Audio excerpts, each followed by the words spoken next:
Budget ಮಂಡನೆ ಸಂದರ್ಭದಲ್ಲೂ ಕೂಡ ಅನುದಾನ ಕದನ ನಡೆದಿದೆ. ಇದೇ ವಿಚಾರಕ್ಕೆ ಸಂಬಂಧಪಟ್ಟಂತೆ ದಿನೇಶ್ ಗುಂಡೂರಾವ್ ಅವರು ರಿಯಾಕ್ಟ್ ಮಾಡಿದ್ದಾರೆ.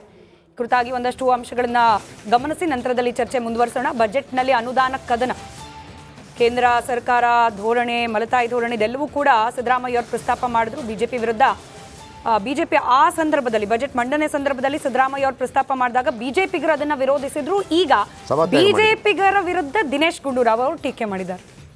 ಅಂದ್ರೆ ಸಹನೆ ಇಲ್ಲ ನಿಮಗೆ ಅಂತ. ಎಲ್ಲದಕ್ಕೂ ಕೂಡ ಅನುದಾನ ಬಿಡುಗಡೆ ಆಗಿದೆ. ಅದರಿಂದ ನಮ್ಮ ಇಲಾಖೆ ಕೂಡ ಈಗ ಹೊಸ ತಾಲೂಕು ಆಸ್ಪತ್ರೆಗಳು ಏಳು ತಾಲೂಕು ಆಸ್ಪತ್ರೆಗಳು ಮಾಡೋದಕ್ಕೂ ಕೊಟ್ಟಿದ್ದಾರೆ. ಎಲ್ಲ ಕಡೆ ನಮ್ಮ ಇಲಾಖೆಗೆ ಇವತ್ತು ಎಲ್ಲ ಜಿಲ್ಲೆಗಳಲ್ಲಿ ಏನು ಕೆಮೊಥೆರಪಿ ಸೆಂಟರ್ಗಳು ಮಾಡೋದಕ್ಕೆ, ಕಾರ್ಡಿಯಕ್ ಕ್ರಿಟಿಕಲ್ ಕೇರ್ ಬ್ಲಾಕ್ ಮಾಡೋದಕ್ಕೆ ಮತ್ತು ಎಲ್ಲ ಇದರಲ್ಲೂ ಕೂಡ ಕೊಟ್ಟಿದ್ದಾರೆ. ಅವ್ರಿಗೆ ಏನಂತ ಹೇಳಿದ್ರೆ ಅವ್ರಿಗೆ ಸಹನೆ ಇಲ್ಲ. ಅವ್ರು ತಿಳ್ಕೊಂಡಿದ್ರು ರಾಜ್ಯ ದಿವಾಳಿ ಆಗೋಗಿದೆ, ಅಭಿವೃದ್ಧಿ ಆಗೋದಿಲ್ಲ, ಏನೂ ಇರೋದಿಲ್ಲ ಅಂತ. ಇವತ್ತು ಮುಖ್ಯಮಂತ್ರಿಗಳು ಅಭಿವೃದ್ಧಿ ಹೇಗೆ ಮಾಡೋಕ್ಕೆ ಸಾಧ್ಯ ಆಗುತ್ತೆ ಮತ್ತು ಹೇಗೆ ಅದನ್ನು ನಿರ್ವಹಣೆ ಮಾಡ್ಬೋದು, ಜನರಿಗೂ ಸಹಾಯ ಮಾಡೋದು ಮತ್ತು ನಮ್ಮ ಗ್ಯಾರಂಟಿ ಯೋಜನೆ ಅನುಷ್ಠಾನ ಮಾಡೋದು ಮತ್ತು ರಾಜ್ಯದ ಅಭಿವೃದ್ಧಿ ಮಾಡೋದು ಎಲ್ಲವೂ ಕೂಡ ಎಲ್ಲ ಅಂಶಗಳು ಕೂಡ ಇದೆ.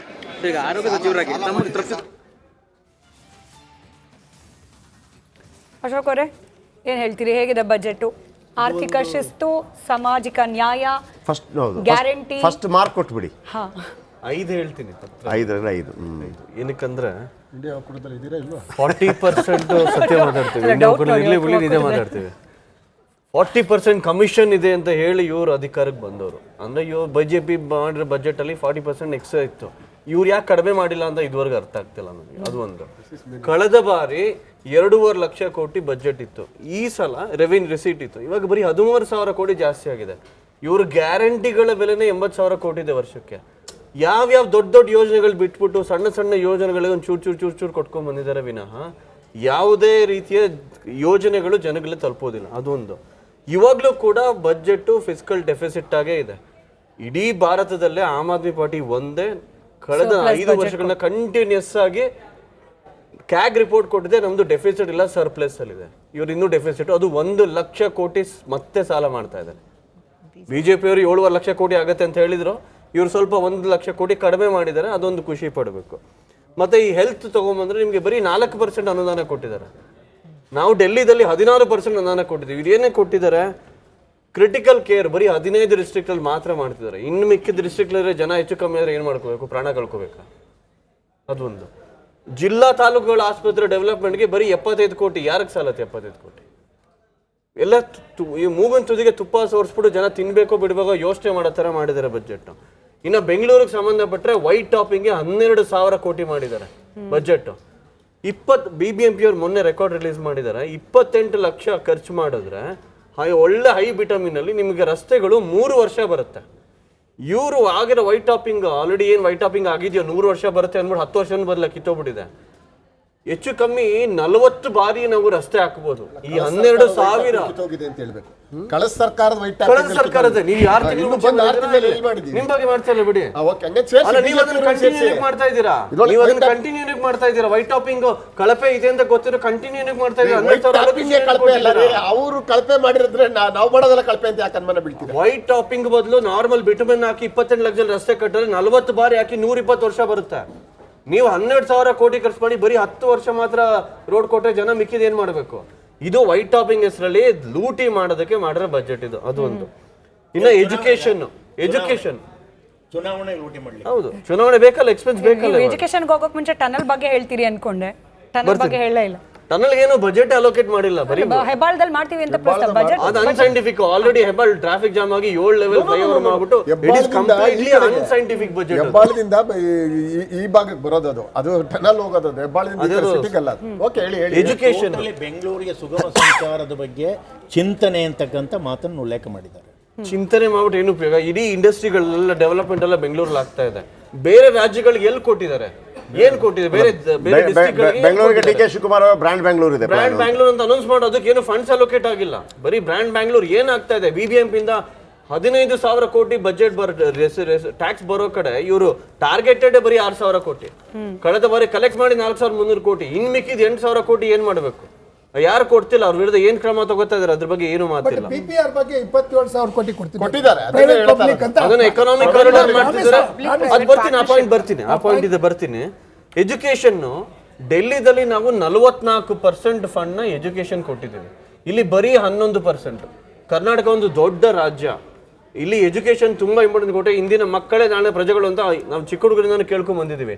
ಮಕ್ಕಳ ಎಜುಕೇಶನ್ಗೆ ಏನು ಮಾಡಿಲ್ಲ. ಇವ್ರು ಏನ್ ಮಾಡ್ತಿದ್ದಾರೆ, 11% ಎಜುಕೇಶನ್ ಅದು ಬರೀ ಈ ಸ್ಯಾಲ್ರಿಗಳಿಗೆ ಹೋಗ್ಬಿಡುತ್ತೆ 90% ಫಂಡ್. ಮಿಕ್ಕಿರೋ ಬಡ್ಜೆಟ್ ಇಟ್ಕೊಂಡು ಏನ್ ಮಾಡಕ್ಕಾಗತ್ತೆ? ಒಂದ್ ಒಳ್ಳೆ ಕ್ಲಾಸ್ ರೂಮ್ ಕಟ್ಸಕ್ಕಾಗತ್ತಾ? ಇಂಟರ್ನ್ಯಾಷನಲ್ ಲೆವೆಲ್ ಎಜುಕೇಶನ್ ಕೊಡಕ್ಕಾಗತ್ತೆ ಮಕ್ಕಳಿಗೆ? ಅದಕ್ಕೆ ಏನಕ್ಕೂ ಇವ್ರು ಬಜೆಟ್ ಕೊಟ್ಟಿಲ್ಲ. ನನಗಲ್ಲದು ಡೆಲ್ಲಿ ವಿಸ್ತೀರ್ಣ ಕಾಂಗ್ರೆಸ್ ಕರ್ನಾಟಕದ ವಿಸ್ತೀರ್ಣ ಬಜೆಟ್ ಇದೆ. ವಿಸ್ತೀರ್ಣ ನಮ್ಮ ಡೆಲ್ಲಿ ಬಜೆಟ್ 60,000 ಕೋಟಿ, ಕರ್ನಾಟಕದ ಬಜೆಟ್ 3.25 ಲಕ್ಷ ಕೋಟಿ, ಅದು 4 ಪಟ್ಟಿದೆ. ನೀವು ನಿಮ್ಗೆ ಓಮ್ ಇಲ್ಲ, ರೆವಿನ್ಯೂ ಇಲ್ಲ, ಏನಿಲ್ಲ. ನಿಮ್ಗೆ ಅವ್ರಿಗೆಲ್ಲ ಖರ್ಚು ಮಾಡೋ ಅವಶ್ಯಕತೆನೇ ಇಲ್ಲ, ಕೇಂದ್ರ ಸರ್ಕಾರ ನೋಡ್ಕೊಳ್ಳುತ್ತೆ. ನಿಮ್ದೇನ್ ನಿಮ್ ಬಜೆಟ್ ಏನ್ ಹೇಳ್ತಾ ಇದೀರಿ? ಇವಾಗ ನಿಮ್ಮನ್ನ ಕೇಳ್ಬೇಕು ಸರ್, ಸ್ಟಿಲ್ ಮೈತ್ರಿನಾ ಇಲ್ವಾ ಅಂತ ನಿಮ್ಮನ್ನ ಕೇಳ್ಬೇಕು ಇವಾಗ. ನೋ ನಾನು ಹೇಳೋದು ಅವ್ರ ವಿಸ್ತೀರ್ಣ ಕಾರಣ. ಒಂದು ಅವ್ರಿಗೆ ಹೋಮ್ ನೋಡಿ, ಡಿಪಾರ್ಟ್ಮೆಂಟ್ ಇಲ್ಲ, ವಿಸ್ತೀರ್ಣ ಆದ್ರೂ ಹೋಮ್ ಡಿಪಾರ್ಟ್ಮೆಂಟ್ ಎಲ್ಲ ನಾವೇ ನೋಡ್ಕೋಬೇಕು. ನಾವೇ ನೋಡ್ಬೇಕು. ನೀವೇನ್ ಕೊಟ್ಟಿದ್ದೀರ ಹೋಮ್ ಡಿಪಾರ್ಟ್ಮೆಂಟ್ ಈ ಸಲ? ಏನು ಕೊಟ್ಟಿಲ್ವಲ್ಲ, ಎಲ್ಲ ಕಟ್ ಆಫ್ ಮಾಡಿದಿರಲ್ಲ. ಇರ್ಲಿ, ಇವಾಗ PPP ಮಾಡ್ಲು ಅವ್ರದ್ದು ಕಾಪಿ ಮಾಡಿದ್ರೆ ನೀವು ಸರಿಯಾಗಿ ಮಾಡಿಲ್ಲ ಅಂತ. ನಮ್ಗೆ ಅರ್ಧ ಕಾಪಿ ಮಾಡಿದಾರೆ. ಎಜುಕೇಶನ್ ಸ್ಕೂಲ್ ಒಪ್ಕೊಳ್ತೀವಿ, ಇನ್ ಮಿಕ್ಕಿದೆಲ್ಲ ನಮ್ದಲ್ಲ, ನಮ್ ಸ್ಕೀಮ್ ಅವ್ರಿಗೆ ಮಾಡ್ಬೇಕು. ಎಲೆಕ್ಟ್ರಿಸಿಟಿ ನಮ್ದಲ್ವಾ? ಸರಿ ಸರಿ, ಇನ್ನೊಂದು PPP ಮಾಡೆಲ್ ಬಗ್ಗೆ ಅವ್ರು ಹೇಳ್ತಿದ್ರು. ಹಲವಾರು ಬಗ್ಗೆ ನಾನು ಕೇಳಿದೆ. ಪ್ರತಿಯೊಂದು ವ್ಯವಸ್ಥೆಯಲ್ಲೂ ಕೂಡ PPP ಮಾಡೆಲ್ ಕಟ್ತೀವಿ, ಇನ್ನು ಸ್ಕೂಲ್ನು ಕೂಡ CSR ಫಂಡ್ಸ್ ಇಂದ ಕಟ್ತೀವಿ ಅಂತ ಹೇಳ್ತಾ ಇದ್ದಾರೆ. ಅಂದ್ರೆ PPP ಮಾಡೆಲ್ ಕಟ್ಟಿದ್ರೆ 100% ಅಲ್ಲಿ ಟೋಲ್ ಬರುತ್ತೆ. ಇವರೇ ಈ ಮೈಸೂರು ಟೋಲ್ ಕಟ್ಬಿಟ್ರು ಅಂತ ದೊಡ್ಡ ಗಲಾಟೆ ಮಾಡಿದ್ರು ಕಾಂಗ್ರೆಸ್ ಅವರು. ಇವಾಗ PPP ದಲ್ಲೇ ಇವರು ಎಕನಾಮಿಕ್ ಕಾರಿಡಾರ್ ಮಾಡಿದ್ರೆ ಎಷ್ಟು ಟೋಲ್ ಕಟ್ಬೇಕು? ಇವಾಗಲೇ 1,000 ರೂಪಾಯಿ ಕಟ್ತಾ ಇದೀವಿ ಮೈಸೂರು ರೋಡ್ಗೆ. ಆ PPP ಮಾಡೆಲ್ ಬಂದ್ರೆ ಅಲ್ಲೊಂದು 1,000 ರೂಪಾಯಿ ಕಟ್ಟಬೇಕು. PPP ಮಾಡೆಲ್ ಮಾಡಿ ಇವರು ದುಡ್ಡಿಲ್ಲದೆ ಇರೋದನ್ನ ತೋರಿಸ್ಕೊತಾ ಇದಾರೆ. ಪ್ರೈವೇಟ್ ಅವ್ರು ಕಟ್ಟಿ ಜನಗಳ ಹತ್ರ ದುಡ್ಡು ತಗೊಳ್ಳಿ, ರೆವೆನ್ಯೂ ಕಲೆಕ್ಟ್ ಮಾಡಿ, ಟೋಲ್ ಕಲೆಕ್ಟ್ ಮಾಡ್ಕೊಳ್ಳಿ, ನಮ್ ಕೈಲಿ ಮಾಡಕ್ಕಾಗಲ್ಲ ಅಂತ ಸಿದ್ದರಾಮಯ್ಯ ಹೇಳಿದ್ದಾರೆ. ಈಗ ಲಕ್ಷ್ಮೀನಾರಾಯಣ ಸರ್ ನೋಡಿ, ವಫ್ ಆಸ್ತಿ ಸಂರಕ್ಷಣೆಗೆ 100 ಕೋಟಿ, ಧಾರ್ಮಿಕ ಸ್ಥಳಗಳ ಸೌಕರ್ಯಕ್ಕೆ 20 ಕೋಟಿ, ಮಂಗಳೂರಿನಲ್ಲಿ ಹಜ್ ಭವನಕ್ಕೆ 10 ಕೋಟಿ, ಕ್ರಿಶ್ಚಿಯನ್ ಅಭಿವೃದ್ಧಿಗೆ 200 ಕೋಟಿ. ಇಷ್ಟು ಮಾತ್ರ ಹೇಳಲ್ಲ, ಅಂಜನಾದ್ರಿ ಅಭಿವೃದ್ಧಿಗೂ ಕೂಡ 100 ಕೋಟಿ. ಅಂದ್ರೆ ಬರೀ ಬೇರೆ ಸಮುದಾಯಗಳ ಓಲೈಕೆ ಮಾತ್ರ ಅಲ್ಲ, ಸಾಫ್ಟ್ ಹಿಂದುತ್ವ ಕೂಡ ಪ್ರಯೋಗ ಮಾಡಿದ್ದಾರೆ. ನೀವು ಟೀಕೆ ಮಾಡೋ ಹಾಗಿಲ್ಲ ಇವಾಗ. ಆಮೇಲೆ ಶ್ರೀಶೈಲಕ್ಕೆ, ತಿರುಪತಿಯಲ್ಲಿ ವಿಶೇಷ ಮಂತ್ರಾಲಯಕ್ಕೆ, ಸಮುದಾಯ ಭವನಗಳಿಗೆ ನಾನು ಅದನ್ನು ಸ್ವಾಗತ ಮಾಡ್ತೀನಿ. ಕ್ರಿಶ್ಚಿಯನ್ರಿಗೆ ಕೊಟ್ಟಿರೋದನ್ನು ಸ್ವಾಗತ ಮಾಡ್ತೀನಿ, ಅಲ್ಪಸಂಖ್ಯಾತರಿಗೆ ಕೊಟ್ಟಿರೋದನ್ನು ಸ್ವಾಗತ ಮಾಡ್ತೀನಿ. ಇನ್ನೂ 500 ಕೋಟಿ ಕೊಡಿ, ನಾವು ವಿರೋಧ ಮಾಡೋದಿಲ್ಲ. ಆದರೆ ಕರ್ನಾಟಕದಲ್ಲಿ 52% ಹಿಂದುಳಿದ ವರ್ಗಗಳ 1,462 ಜಾತಿಗಳಿದೆ. 1,462 ಜಾತಿಗಳು. 10 ವರ್ಷ ನಾನು ಹಿಂದುಳಿದ ವರ್ಗದ ರಾಜ್ಯಾಧ್ಯಕ್ಷನ ಕೆಲಸ ಮಾಡಿರ್ತಕ್ಕಂಥವನು. ಅಂಥದ್ರಲ್ಲಿ ಒಂದೇ ಒಂದು ಕೋಮಿಗೆ ನೀವು 1,000 ಕೋಟಿ ಕೊಟ್ಟು ಇನ್ನು 1,462 ಜಾತಿಗಳಿಗೆ ಕೊಟ್ಟಿರ್ತಕ್ಕಂಥದ್ದು ಅನುದಾನ ಎಷ್ಟು ಅಂತಕ್ಕಂಥದ್ದು ಜನ ಪ್ರಶ್ನೆ ಮಾಡಲ್ವಾ? ನಾವು ಬರೀ ಟೀಕೆಗೋಸ್ಕರ ಇಲ್ಲಿ ಕೂತ್ಕೊಂಡು ಮಾತಾಡ್ತಕ್ಕಂಥದ್ದಲ್ಲ, ಸಮಾನತೆ ಇರಬೇಕು. ಅಯವ್ಯಯ ಅಂತಂದರೆ ನಾವು ಸಮಾನತೆ ಇಲ್ದಲೇ ಹೋದಾಗ ಜನ ನೋಡ್ತಾ ಇದ್ದಾರೆ ಏನು ಮಾಡಿದ್ದಾರೆ ಅಂತಕ್ಕಂಥದ್ದನ್ನು. ಸೊ ಆ ದೃಷ್ಟಿಯಿಂದ 2Aನಲ್ಲಿ 102 ಜಾತಿ ಬರುತ್ತೆ. ಆ ಜಾತಿಗಳಿಗೆ ಯಾವ್ದು ಅಹಿಂದ ಅಂತ ಹೇಳಲಿಕ್ಕಾಗಲ್ವಾ? ಅಲ್ಪಸಂಖ್ಯಾತರು ದಲಿತರನ್ನ ಕನ್ಸಿಡರ್ ಮಾಡಿದ್ದಾರೆ, ಹಿಂದುಳಿದವರನ್ನ ಸ್ವಲ್ಪ ಇನ್ನೂ ಫೋಕಸ್ ಆಗಬೇಕಿತ್ತು ಅಂತಲ್ಲ? ಫೋಕಸ್ ಅಲ್ಲ, ನಾನು ಹೇಳ್ತಾ ಇರ್ತಕ್ಕಂಥ ಅವರಿಗೆ ಸರಿಸಮಾನತೆ ಆದಂಥ ಅನುದಾನವನ್ನು ನೀಡದಲೇ ಯಾವುದೋ ಒಂದೇ ಒಂದು ಮುಂದಿನ ಚುನಾವಣೆಯ ದೃಷ್ಟಿಯಿಂದ ಆ ಕೋಮಿಗೆ ಕೊಡ್ತಕ್ಕಂಥ ಅನುದಾನ ಅಷ್ಟೇ ಕೊಟ್ಟಿರ್ತಕ್ಕಂಥದ್ದು. ಇವತ್ತು 6,500 ಕಡತಗಳು ಹಿಂದುಳಿದ ವರ್ಗಗಳ ಇಲಾಖೆನಲ್ಲಿ. ನಿನ್ನೆ ಕೂಡ ನಾನು ಅವ್ರ ಕಮಿಷನರ್ ಹತ್ರ, ಆಯುಕ್ತರ ಹತ್ರ ಮಾತನಾಡಿದ್ದೀನಿ. 6,500 ಕಡತಗಳು ಏನು ಇವತ್ತು ಹಜ್ ಭವನಕ್ಕೆ ಕೊಟ್ಟಿದ್ದಾರಲ್ಲ, ಒಂದೇ ಒಂದು ಭವನಕ್ಕೆ 10 ಕೋಟಿ ಕೊಟ್ಟಿದ್ದಾರಲ್ಲ, ಕೇವಲ 10 ಲಕ್ಷ 25 ಲಕ್ಷ ಕೊಡಿ ಅಂತೇಳಿ ಇಂಥ 6,500 ಹಿಂದುಳಿದ ವರ್ಗಗಳ ನಮ್ಮ ಜನತೆ ಇವತ್ತು ಕೇಳ್ತಾ ಇದ್ದಾರೆ.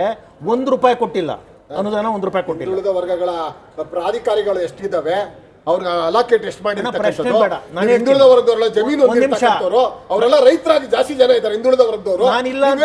ಬರ್ತಾ ಇದೀರಿ ನೀವು, ಅದನ್ನ ಯಾಕೆ ಒಂದು ಕೋಮಿಗೆ ಸೇರಿಸ್ತಾ ಇದ್ರೆ ಹಿಂದುಳಿದ ವರ್ಗನ? ಯಾಕೆ ಹಿಂದುಳಿದ ವರ್ಗ ಕೋಮು ಅಂತ ಯಾಕಂತ ಇದ್ರಿ? ಅದನ್ನ ಒಂದು ನಿಮಿಷ, ಕೋಮಿಗೆ ಸೇರಿಸೋದಾದ್ರೆ ನೀವು ರೈತರೆಲ್ಲ ತಗೊಂಡು ಕೋಮಿಗೆ ಸೇರಿಸಿ ಅಂತ ಅಂದ್ರೆ ಅದಕ್ಕೊಂದು ಸಪರೇಟ್ ಬಜೆಟ್ ಮಾಡಿ ಅಂದ್ರೆ ಮೀನಿಂಗ್ಲೆಸ್ ಅದು.